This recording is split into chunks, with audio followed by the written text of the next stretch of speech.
So a Tuesday night look at Wednesday's storms sets up with these three main ideas. The severe weather threat is mainly over the southern part of the state.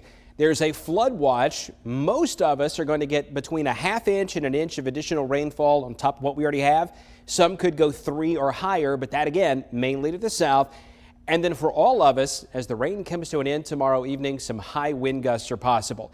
This is the setup right now, the outlook from the Storm Prediction Center. And I'll just tell you, this on the northern part of Alabama is overdone at this moment. I don't think that we have much threat from Birmingham northward. This is going to get trimmed back. This is dead on. Storm Prediction Center doing a fantastic job outlining where the greatest risk of severe weather is.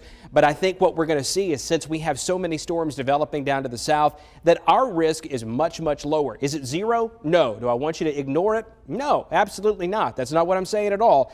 I want you to understand that our risk is not quite as high as what these colors would represent, but it only takes one storm. So we'll be here watching it. We want you to be plugged in as well. 1 o'clock to 6 o'clock tomorrow over West Alabama. 3 o'clock to 8 o'clock for the Birmingham metro area, Shelby County, Chilton up to Coleman and Blunt.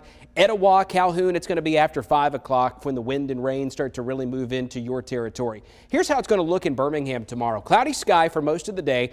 Could be a shower around as temperatures warm up into the 70s. We're going to get to about 74 by 3 p.m.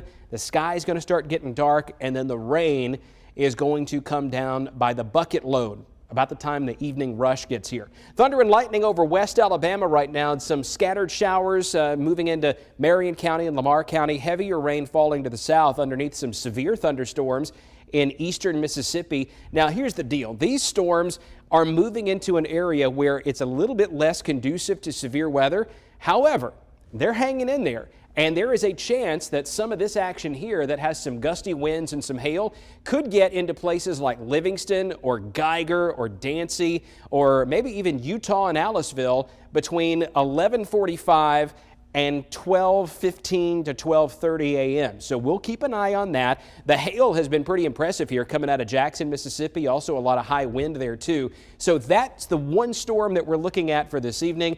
For tomorrow, it's all about what happens late tonight and in the morning down to the south. Watch all these storms gather close to the Gulf Coast. That band of strong storms is going to cut off a lot of the potential for severe weather around here. But as this is passing through on the western side of it, we could have some 40 to 50 mile per hour wind gusts. Now that's not technically a severe thunderstorm, but it is going to make an impact, and that's why we're calling it an impact day. High of 66 on Thursday as showers come to an end, and then we're right back up in the 80s Sunday, Monday, and Tuesday. Ryan? I feel like I haven't seen you in a while.